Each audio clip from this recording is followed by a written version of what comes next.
India, we have many excluded groups. One such group based upon caste system is popularly known as Dalits, and as per governmental constitutional provisions termed as scheduled castes. Compared to all other communities, we feel that scheduled castes are more excluded than any other ethnic community. Why they are excluded?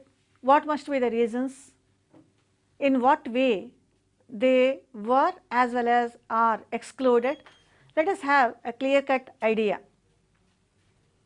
When we talk about exclusion based upon caste system, we will be talking about certain forms of exclusion as well as deprivation, and one such form is namely not allowed to touch upon, not allowed to meet any other person other than their caste persons, not at all allowed to enter into a village or any place which is considered as a public place, and this form of exclusion is termed as untouchability. And we have many communities considered as untouchable communities. They are deprived, they are underclass, they are considered as misfit, they are also considered as downtrodden people, and for many centuries they were excluded from various activities of day-to-day developmental aspects. These castes are scheduled castes.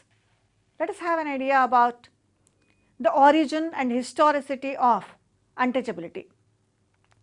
The present society is using a word, namely Dalit, to denote scheduled castes. Mahatma Gandhi used another word, namely Harijan, in order to refer these communities. The word Dalit came into existence during 1930s. It apparently was used in 1930s as a Hindi and Marathi translation of a word used by the Britishers, namely depressed classes. When Britishers were ruling us, they tried to exclude many communities, including caste communities. Some of the caste communities were termed as exterior castes, some were termed as depressed classes, some tribal communities were termed as denotified and criminal tribes. Some communities, for instance transgender community, was termed as always criminal group, and a kind of exclusion went on. And the word depressed classes was not accepted by members from our community, particularly Dr. Baba Saheb Ambedkar.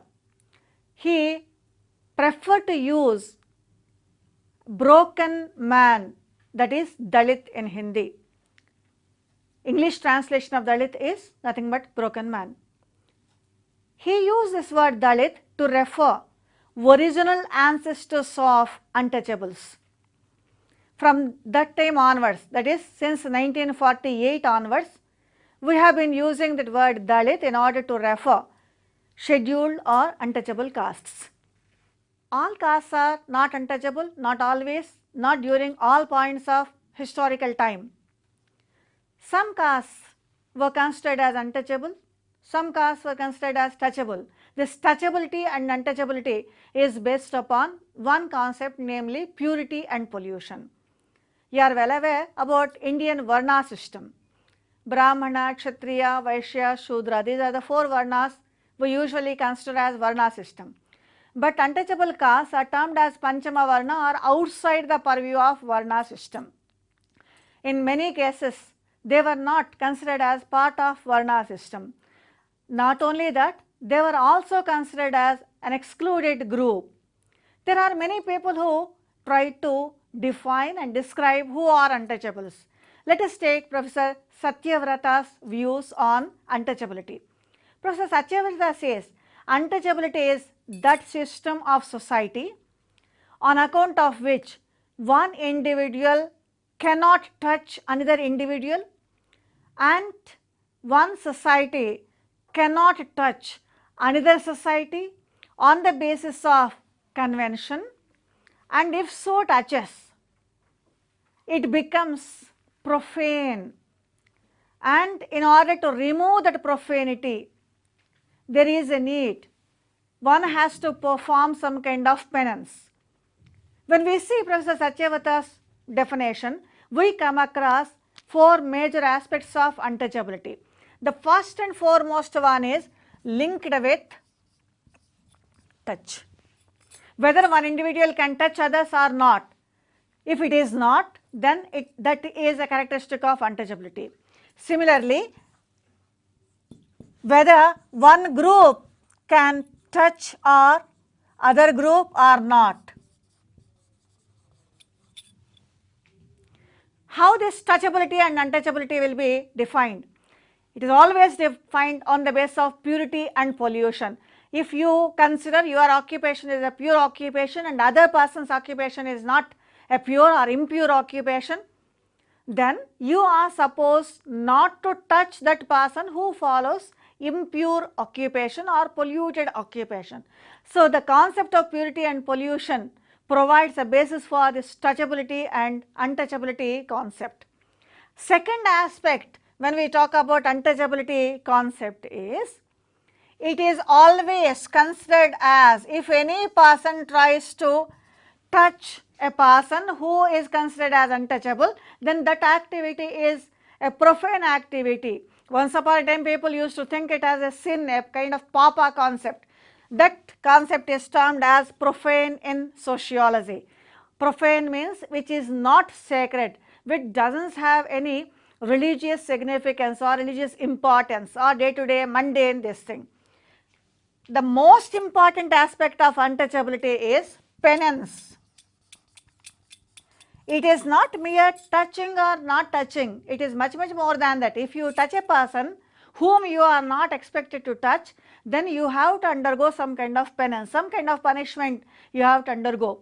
Hence, a particular group on the basis of these three factors is considered as either a touchable group or untouchable group, and this touchability and untouchability is systematized, organized. That is the reason Satyavata says it is a system. Each and every person is expected to follow that. Hence, it is a system, a formalized rules and regulations are prepared. What other persons say, let us see, or what are the forms of untouchability we come across, let us have some idea. Untouchability is a culture coded word. What does it mean? Let us see.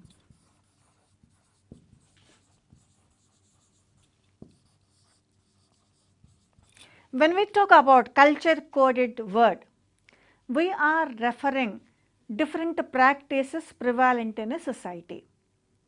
Since untouchability is considered as a culture coded word, we will be referring a complex, humiliating, discriminatory practices against a particular group.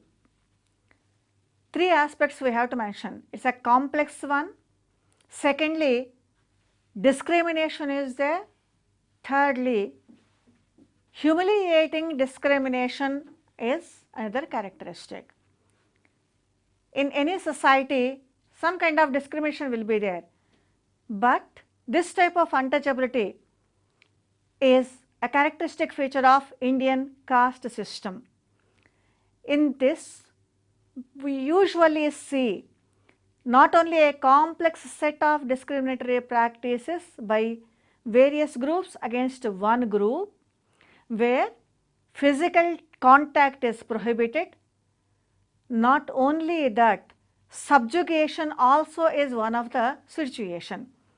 That is the reason whenever we talk about untouchability as a culture coded word, we will be defining it as a collectively to describe a complex, humiliating, discriminatory practices and disabilities which may or may not include prohibition of physical contact, to which members of Dalit castes were and still are subjected by the rest of the society.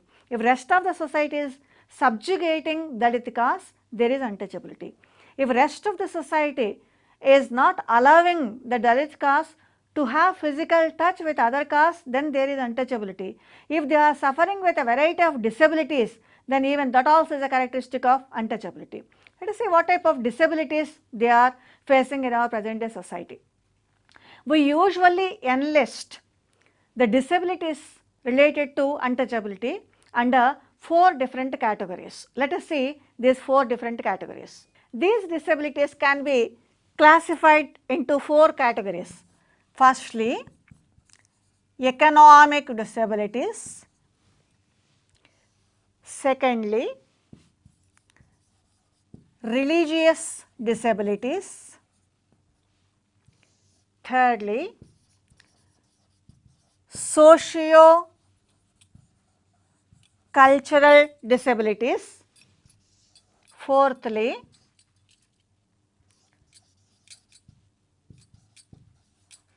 political and civil disabilities.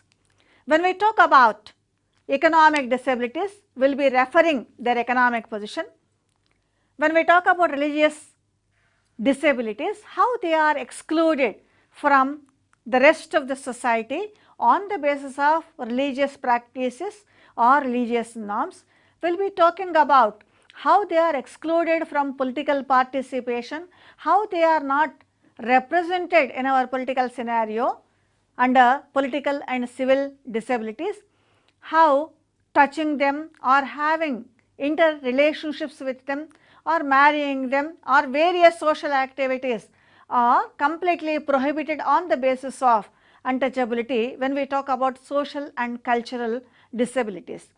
Before going into the details of these various disabilities, how they are in the present day society, let us have a glance about origin of untouchability. Hindu tradition believes that the untouchables were the children born of a prohibited marriage, namely pratiloma or hypogamous marriage between Shudra Varna, Sudra males and Brahman females. Once upon a time, we had hypogamy and hypergamy, anuloma and pratiloma.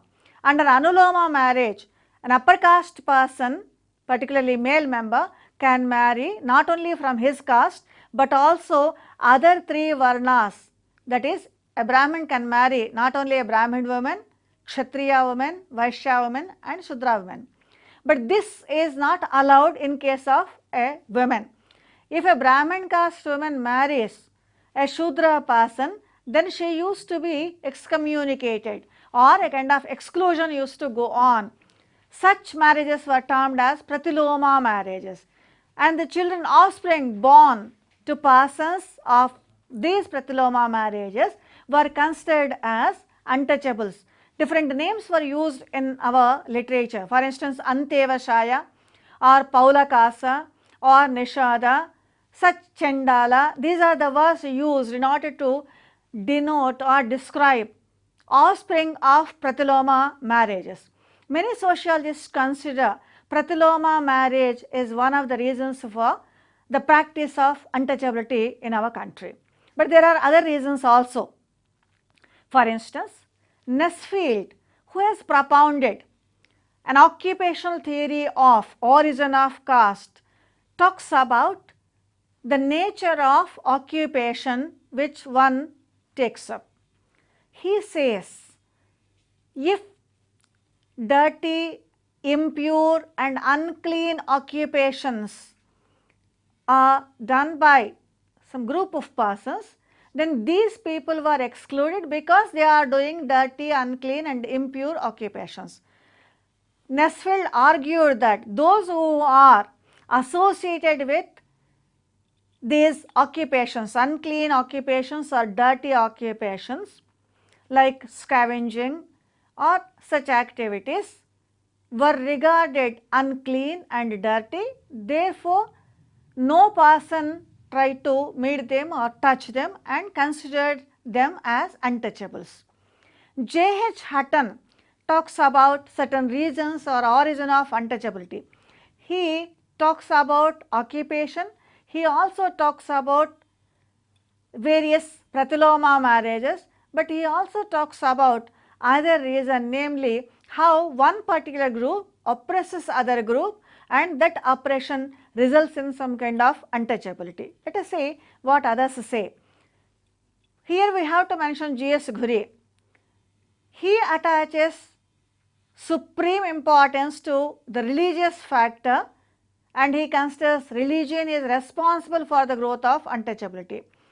In our religion, we have created a kind of hierarchical system, and this hierarchical system is linked with ritual and religious status, particularly in Varna system.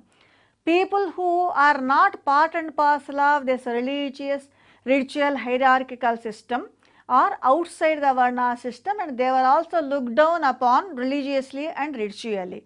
Hence, they were termed as untouchables.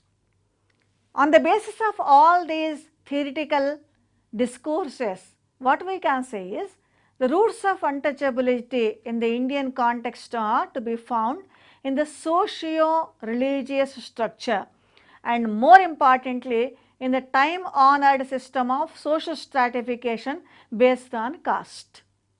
In other words, certain castes are termed as untouchables, whether because they were following unclean occupations or whether their ritual status is considered as very low or because they were considered as excommunicated because of an approved form of marriage, namely Pratiloma, but in all these we see a socio-religious aspect. The highness and lowness is a kind of ideology, and this ideology has created untouchability. Various castes were arranged in a hierarchical structure on the basis of whether their caste position is high or low, and this has fostered the growth of untouchability. In other words, the untouchability has its origin and genesis in the Indian caste system. Indian caste system, particularly caste hierarchy based upon purity and pollution criterion. Of course, we saw the origin of untouchability, but what are the various forms of discrimination or forms of untouchability or forms of caste oppression we come across in our country? Let us have an idea about that. A myriad forms of caste oppression we come across, caste discrimination we come across. Of all these forms of discrimination, untouchability is the worst and the most cruelest we can say. The reason is untouchables are stigmatized, they are denied human rights. Certain vocations are considered to be more and more obnoxious, and these obnoxious vocations are assigned to or rather thrust on untouchable caste people. Hence, we consider the most cruelest stigmatizing form of discrimination is untouchability. Various forms of untouchability and discriminatory practices prevail in India on the basis of three major aspects. We usually consider a caste as an untouchable caste. First one is their backwardness, economic backwardness. Secondly, their caste's religious ritual status, and thirdly, what type of occupation they are pursuing. Even the constitution also mentions these factors in order to notify a caste as an untouchable caste. In our country, more or less in all states, we have untouchable castes or Dalit castes. President can notify, as per the provisions of our constitution, a caste or community as a scheduled caste. In fact, the word scheduled caste is not directly defined in the constitution. When Simon Commission presented its report, for the first time this word was used, and from that time onwards we have been using this word in order to denote, in order to refer untouchable castes. The government has notified various castes. For instance, we are having more than 1200 castes as castes scheduled as untouchable castes, and they are spread over all states. Only Lakshadweep, Andaman and Nicobar Islands are not having untouchable castes as per 2011 census. In all the states and union territories, we come across different forms of exclusion or discrimination. Let us have an idea about them, how they are discriminated upon. There are various, let us have some idea about how to prepare for our examinations. We usually get questions on the concept, what is untouchability, how untouchability originated, what reasons were mentioned by the sociologists for exclusion. Let us take some questions. When we talk about caste system and untouchability, we will be talking about certain criteria. One such criterion is highness and lowness, other one is purity and pollution. Let us have a question here. Hindu Varna system is based upon what type of criterion we are supposed to know? Let us say if the question is like that, different answers are given, you please choose answer relevant to highness and lowness of the castes or purity and pollution criterion. When the word Dalit was used, if any question is given, then you please remember the year 1948, in which year Dr. Baba Saheb Ambedkar used that word. There are so many theories which talk about the origin of untouchability. Who has propounded these theories? First and foremost one is, let us take Professor Satyavrata, who defined untouchability. Other person who talks about untouchability is Nesfield, who has propounded the occupational theory of origin of caste. G.S. Ghurye, he talks about socio-religious aspects of untouchability. What are the reasons for the origin of untouchability? Let us see them as a question. Reasons for untouchability: firstly, dirty or unclean occupations.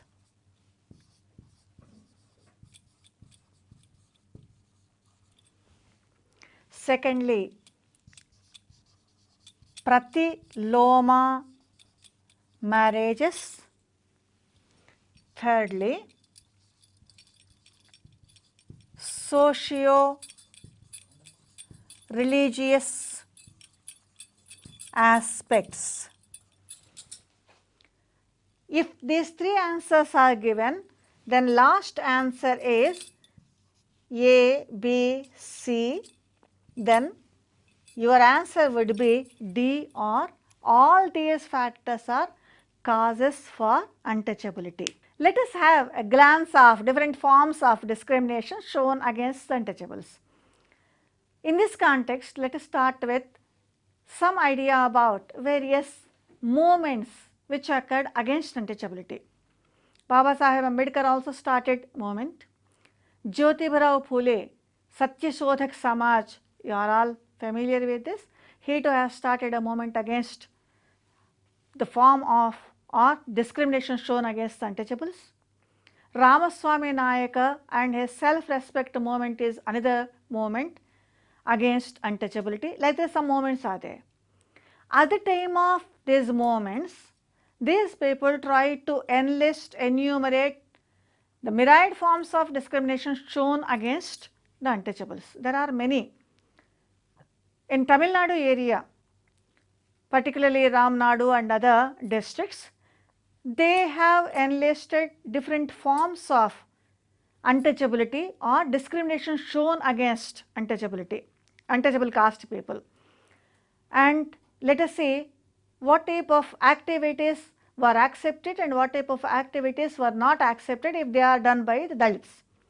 The Dalits are prevented from using certain activities which are very common activities for all of us. For instance, they were not allowed to walk on the public road, they were not allowed to wear chappals, they were also not allowed to ride bicycles, they were not allowed to wear dhotis folded just like any other upper caste person, or sometimes polyester dhotis also they were not allowed to wear, and they were also not allowed to wear any cloth headgear. In some areas, if we see David J. Mandelbaum's society in India, we come across how they are excluded from entering into the village during a particular time. They were expected to enter into a village only during night. So many forms of discrimination were shown against the Dalit. And other forms, even now we are facing it. Most of the villages prevent Dalits from drawing water from public taps or tanks or wells. A separate tank or well we usually come across in villages. Dalits are prevented from taking bath in public tanks, and separate bathing ghats also we can see exclusively meant for Dalits. They were not allowed to take food along with other caste persons. If any marriage or such functions are there, ceremonies are there, they are not supposed to sit along with other caste persons.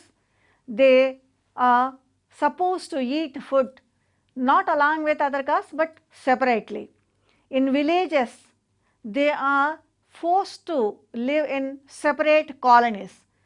We used to see a separate residential area exclusively meant for untouchable castes. Even now we come across in some of the villages untouchable caste people residing in an exclusive area exclusively meant for only them, and other caste people prefer not to stay along with them. I am talking about only villages. In urban areas probably it is not there much, but in rural areas still we come across this. Let us see the demographic aspects of scheduled castes. As per 2011 census of India, 31.5% of our population belong to scheduled castes.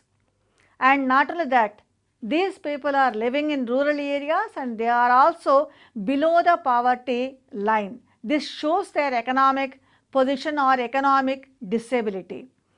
Let us see about our state.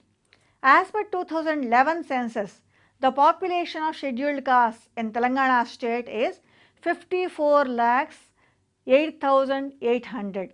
This is 15.45% of the state's population. Out of this, scheduled caste population, particularly living in urban areas, rural scheduled caste population is 75.29% and urban scheduled caste population is 24.71%. When we see the literacy rates among the scheduled castes, it is very low. It is still 58.90%. This shows literally or educationally, economically the position of scheduled caste is not a developed one, it is still downtrodden or they are still excluded. Historically, they were denied certain rights which are available for others. For instance, they were denied right to own any productive asset, whether it is land or business enterprise or any other activities, they were not allowed. This is one of the reasons why most of the untouchable caste people are still suffering with economic disability.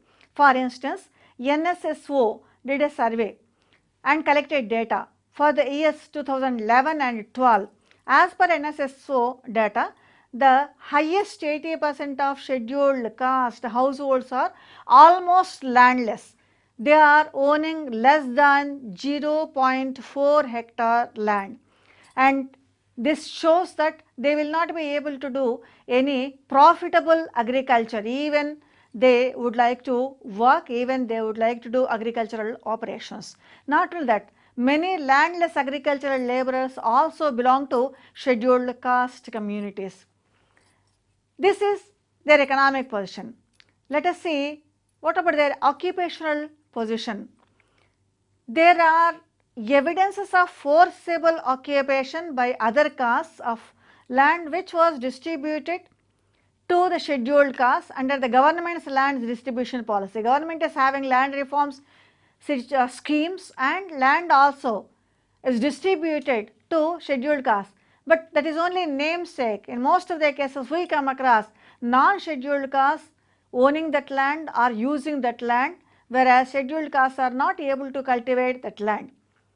Coming to the question of educational development, the children of scheduled castes face various forms of discrimination in schools, and this makes education is really a painful process for them.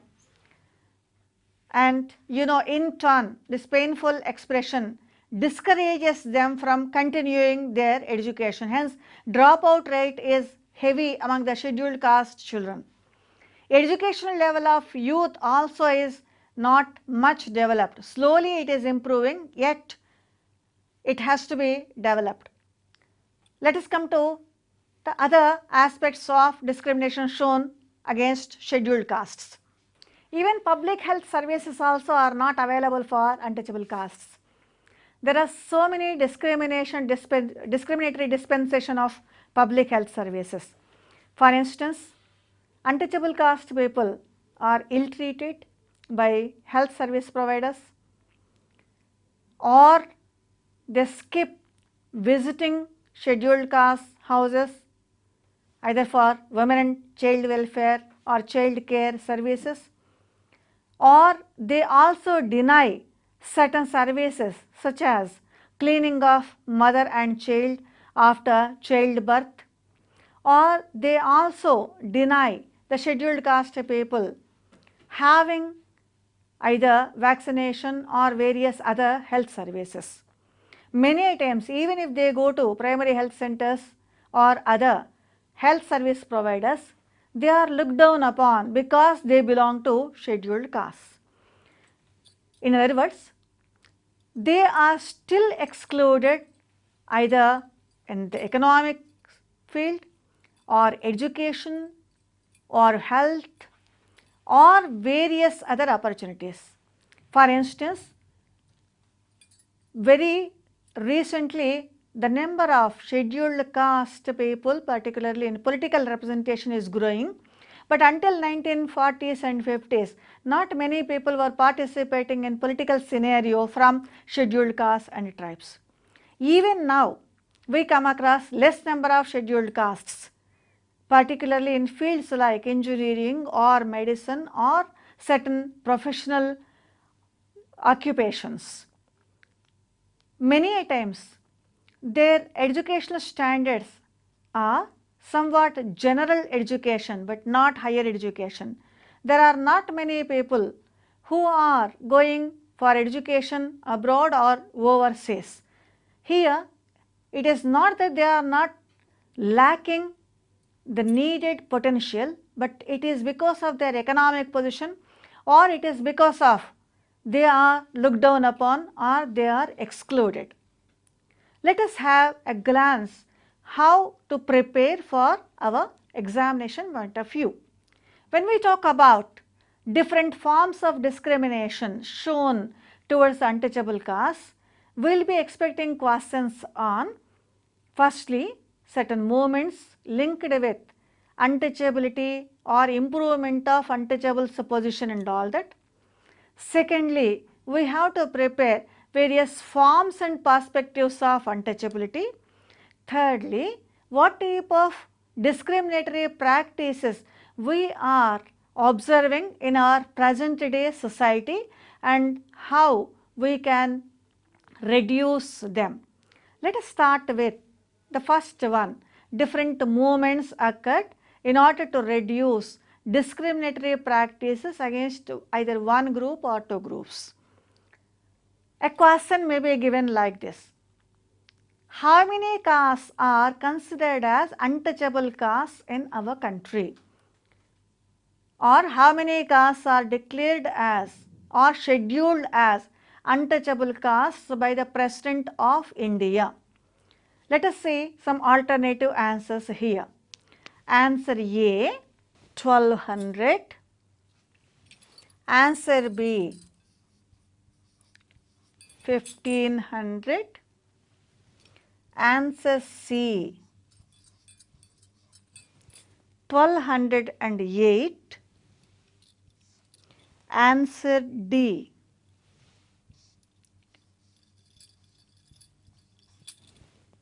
1352. Of these four answers, 1208 is the correct answer. The schedule appended to the constitution on the basis of scheduled castes talks about 1208 castes as scheduled castes. And this list is not an exhaustive one, it is an inclusive one. If any caste claims that because of their educational, economic and cultural backwardness, they should be treated as scheduled caste, in consultation with the governor, the president may declare them as scheduled caste. Other question you may expect regarding the geographical distribution of scheduled castes. Sometimes we may also get questions related to certain caste names. For instance, what are the major untouchable castes in a particular state? For instance, Pulayan, like this there are so many castes. Mahas, mostly from Maharashtra. Mochis also mostly from Maharashtra. But Pulayans are from mostly southern part of India, that too Tamil Nadu. In our state, we have two major untouchable castes.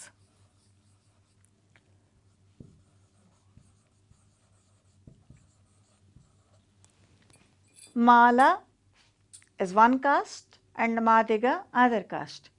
But these castes are not only one caste, they are having so many subcastes also. The caste structure even among the untouchable castes is very complex because within subcastes we come across hierarchical divisions. For instance, S.C. Dubey, who studied a village nearer to Hyderabad, namely Shamirpet village, he mentions various subcastes of Madiga caste. He says 11 subcastes are there in this particular caste. Similarly, even in other areas also we come across subcastes or subcastes within a major untouchable caste. Here the point is all these castes are suffering with discrimination. Let us say about their disabilities. You may expect a question on economic or civil or religious or socio-cultural disabilities. Whether untouchable caste persons are having landed property or not. Let us see how a question can be framed on this. What is the percentage of scheduled caste persons having less land A question may be given on this. Answers would be 0.3%,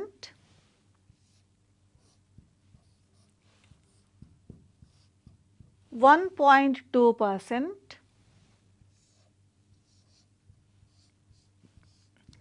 0.4%,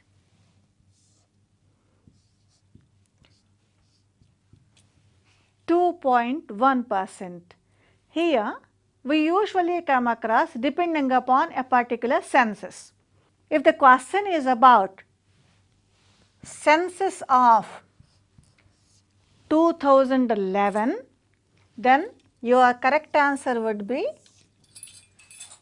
0.4% having no land or landless agricultural laborers. So, depending upon the census, you may get some questions. Scheduled castes are having various discriminatory practices shown against them, but we come across double a social exclusion in case of scheduled caste women. They are excluded because they are women, and they are also excluded, they belong to the scheduled castes. That is the reason why we say the women among the scheduled castes fare a double disadvantage due to the prevalence of strong patriarchal and caste system in the country. Patriarchal because they are excluded as women, caste system because they are excluded as members belonging to scheduled castes. The unfortunate situation in our country is many crimes are committed against the scheduled caste people by the higher castes or upper castes. There are many incidents where scheduled caste people are maimed or killed, sometimes burnt alive. Very recently also certain incidents occurred in the state of Maharashtra where a family of scheduled castes was burnt alive. Here the casteism or caste based discriminations play a vital role. Let us have a look of crime records. We collect data on crime records, and this data will be documented by National Crime Records Bureau NCRB. For the year 2013, it has mentioned that 39,408 cases of cognizable crimes were committed against scheduled castes in India. This number is increasing but not decreasing. This clearly shows that even today violence is shown against scheduled caste persons. Why are scheduled caste persons are looked down upon is one thing. Why scheduled caste persons are subjected to cruel violence is another aspect which we have to study. That is one of the reasons why we consider untouchability as the most cruelest form of discrimination. Many times, if any untouchable caste person or scheduled caste person questions certain political decisions or economic decisions or religious situations, that results in some kind of discrimination, including a cruel punishment given to him, that may be beating that person or excluding that person and his family or simply excommunicating that family. So, even today excommunication or violent attitudes are shown towards the scheduled castes. For how many years we are going to suffer with these discriminations is a question. We are taking up so many activities and measures to reduce untouchability. But before going into these measures and description of these measures, let us have a bird's glance of whatever we have studied during this lecture. What is untouchability? There we define it as a complex discriminatory practices based upon caste system in India. We also studied the genesis of untouchability and also origin of untouchability, where we discussed about three theories propounded by G.S. Ghurye, Hutton and Nesfield. On the basis of these theories, we studied occupations, religious status of a caste and certain cultural norms linked with marriage led to the discriminatory practices shown towards the untouchables. We also studied various forms of untouchability practiced in our rural areas as well as urban areas, including not allowing them to use public places, not allowing them to have any assets like land or any business enterprise, or not rendering health services for them, not allowing them to improve their educational status. We also saw women of scheduled castes are at double disadvantage because they are excluded, because they are women, because they are scheduled castes. When we study these aspects, we will be expecting some questions. For instance, let us take various movements, Dalit movements and the impact of Dalit movements. Here we may have to remember who has started that particular Dalit movement, for what purpose, how much benefit or what is the outcome of that.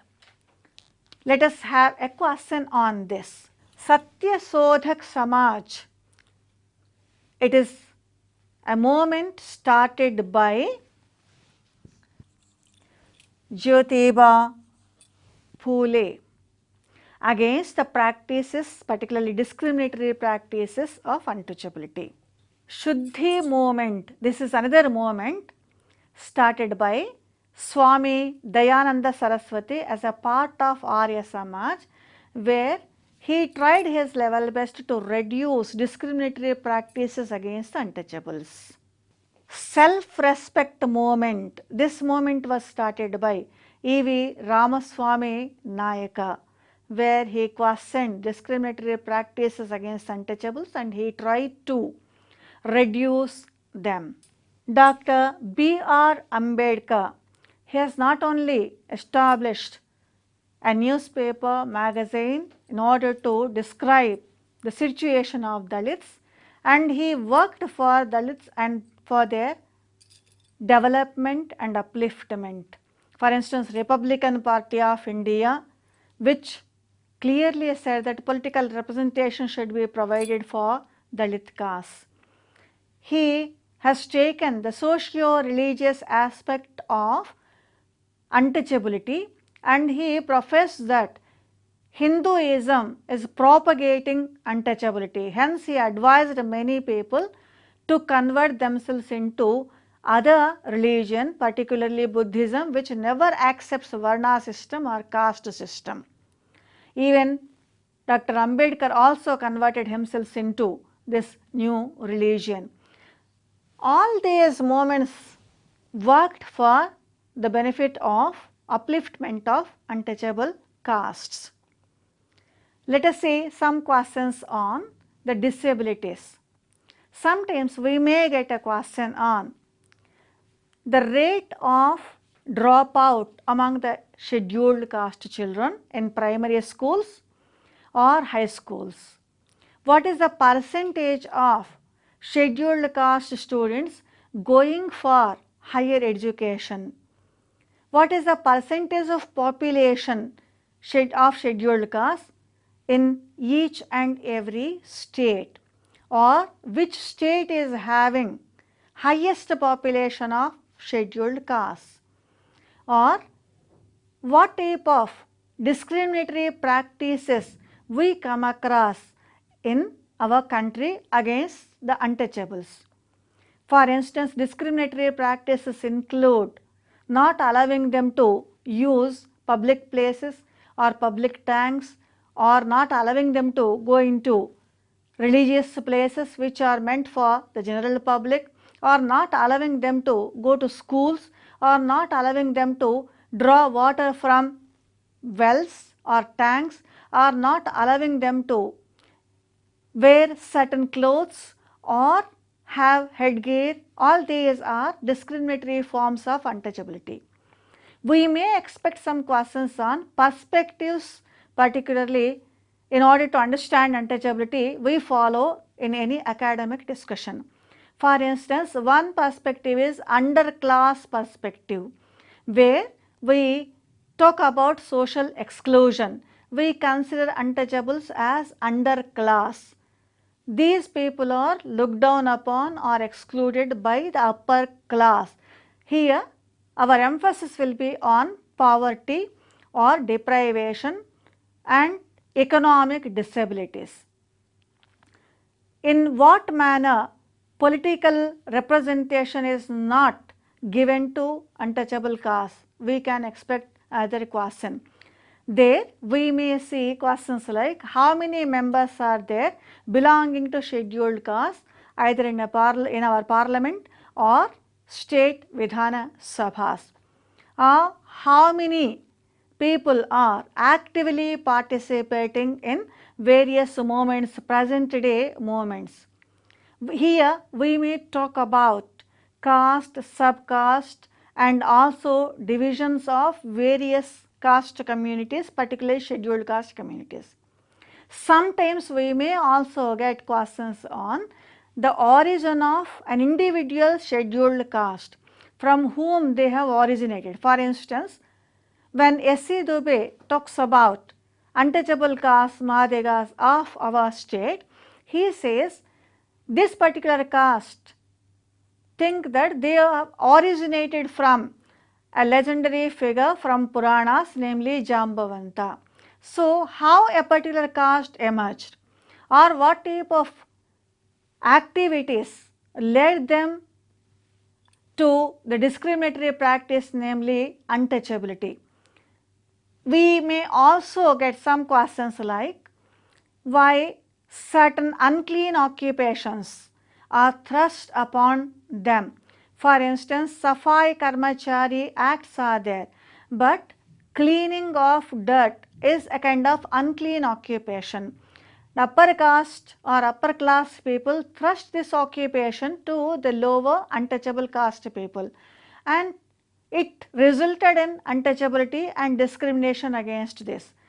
What is the position presently? What measures we are taking in order to reduce such type of discrimination? We may expect some questions on this.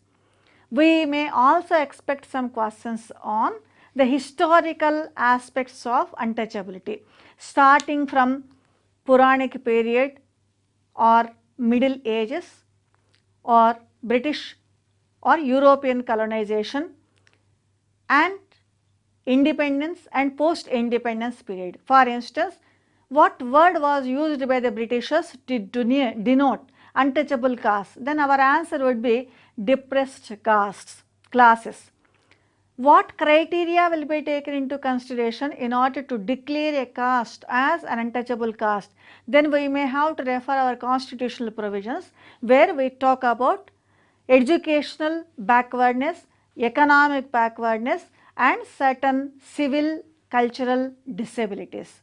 Lesson today we talked about how untouchable caste people are excluded, deprived, how they are considered as misfit. Let me use the word by René Lehner while talking about social exclusion. Various forms of discrimination are still going on. We have started many intervention strategies to reduce various forms of discrimination, but still their social, economic, educational and cultural position is yet to be developed.